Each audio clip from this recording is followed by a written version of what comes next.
नमस्कार फ्रेंड्स, और आपका स्वागत है सहर्षि के अंदर। और आज हम बात करेंगे गर्म सिकाई के बारे में। हमने पिछले सेशन में बात करी थी ठंडी सिकाई के बारे में, अब हम बात करेंगे गर्म सिकाई के बारे में। तो गर्म सिकाई में हमें क्या करना है, कैसे करना है, कौन से ऑयल्स ऐसे हैं जो आपको काम आ सकते हैं, और प्लस हम ये जानेंगे कि ठंडी सिकाई से गर्म सिकाई अलग कैसे है और गर्म सिकाई को करने का सही तरीका क्या है। तो आइए स्टार्ट करते हैं। तो जैसा कि दोस्तों मैंने कहा था, ठंडी सिकाई जो है बेसिकली नए जख्मों पे लगाया जाता है ताकि उसके अंदर ब्लड का फ्लो बढ़े, ठीक है। लाइकवाइज जो गर्म सिकाई है बेसिकली वो यूज़ करते हैं हम पुराने घावों को रीइंस्टेट करने के लिए, यानी कि जीवित करने के लिए। बेसिकली जब घाव होता है तो ब्लड क्लॉट्स होते हैं या फिर इंटरनल वेनल कनेक्शंस लूज़ होते हैं या ख़राब होते हैं। उसके कारण हमारी बॉडी का ओवरऑल टेम्परेचर तो मेंटेन रहता है उस एरिया पे, लेकिन अगर हम मॉलिक्यूलर लेवल पे देखेंगे या फिर वेन्स के लेवल पे देखेंगे तो हमें पता चलेगा कि वहाँ का टेम्परेचर उतना नहीं है जितना होना चाहिए।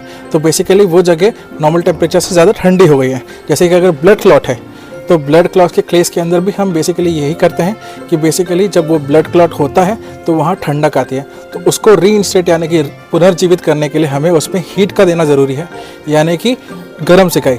तो गर्म सिकाई का एप्लीकेशन यहाँ स्टार्ट होता है। तो दोस्तों गर्म सिकाई का सही तरीका क्या है, कैसे करना है, ठीक है। सबसे पहले आपका सबसे कॉमन इंस्ट्रूमेंट है आपका हॉट बैग। हॉट बैग को आप यूज़ कर सकते हैं यदि आपके स्किन को वो ज़्यादा चटक देता है, यानी कि आपको ज़रूरत से ज़्यादा गर्म लगता है, तो आप उस बीच में हॉट बैग के और स्किन के बीच में एक गर्म कपड़ा रख सकते हैं और इनडायरेक्ट हीटिंग दे सकते हैं, ठीक है। ये होती है हीटिंग का एक प्रोसेस जिसमें हम गर्म सिकाई कर रहे हैं। दूसरा होता है जब हम कोई ऑयल या कोई एप्लीकेंट यूज़ करते हैं स्किन के ऊपर हीट प्रोड्यूस करने के लिए, जैसे कि हमारा सहर्षि का क्लोव ऑयल। हमारे एक सेशन के अंदर हमने बताया था कि क्लोव ऑयल सहर्षि का इतना इंपॉर्टेंट और पोटेंट क्यों है और कैसे वो बॉडी पेन पे काम करेगा, ठीक है। तो हम उस पर भी बात करेंगे, लेकिन सबसे पहले समझें इसकी डिटेलिंग को।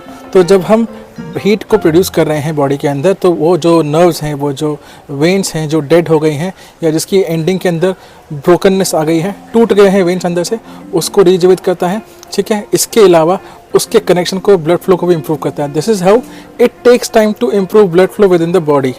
ब्लड फ्लो का यानी कि खून के रिसाव को शरीर के अंदर बढ़ाने में समय लगता है गर्म सिकाई के अंदर, लेकिन ये पुराने घाव को जीवित करने का सबसे बढ़िया और कारगर तरीका है। तो अब हम जानेंगे क्लोव ऑयल के बारे में अगले सेशन में कि कैसे हमारा क्लोव ऑयल आप गर्म सिकाई में यूज़ कर सकते हैं और उससे आप बॉडी पेन भी कैसे रिलीव कर सकते हैं। तो thank you so much, and please do not forget to follow us. Follow ज़रूर कीजिए, क्योंकि आप फॉलो करते हैं तो आप हमारा एक भी सेशन मिस नहीं करते हैं, यानी कि आप आयुर्वेद को फॉलो करते हैं। Thank you so much.